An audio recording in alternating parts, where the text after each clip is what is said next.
Fine. Here's the mess you summoned, stitched together into something that technically counts as a story and emotionally counts as a fever dream.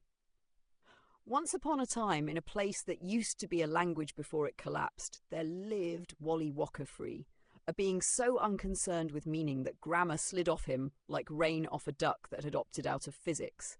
He ran a crossroads that was not on any map, mostly because maps refused to acknowledge it.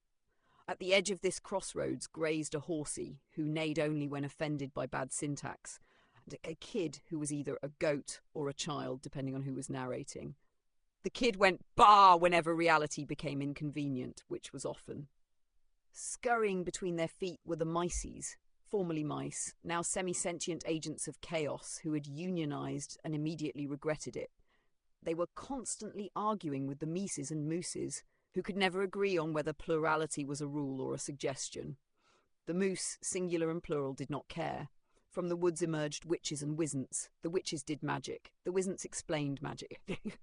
Loudly, with diagrams. No one asked them to stay, but they did anyway. Nearby lurked bitches and bizzards. The bitches knew exactly who they were and dared you to say it wrong. The bizzards were unclear on their own origins, but held several keys to doors that did not exist yet. They hissed financial advice. Running the whole operation badly were Swizzler and Swandler. Swizzler smiled and promised everything would work out. Swandler handled the paperwork that ensured it wouldn't. Together, they called it synergy. In the middle of all this chaos stood Bizbob Bagob, goblin by nature, accountant by calling, quietly filing expenses for nonsense incurred.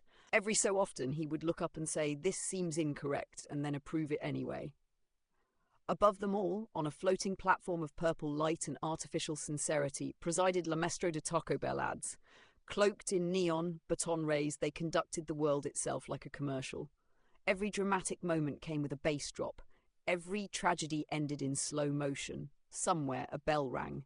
No one knew why, but everyone felt vaguely hungry. And drifting through the whole scene, unseen but essential, was the seahorse, Horse Sea. Not an emoji, not a creature, a concept. A reminder that things can be backwards, sideways, mislabeled, and still survive by clinging gently to something solid while the current passes. Wally Walker-Free watched it all, nodded once, and declared, "Yes, that'll do." Then the language collapsed completely, which was honestly a mercy. There. Everyone's accounted for. No refunds.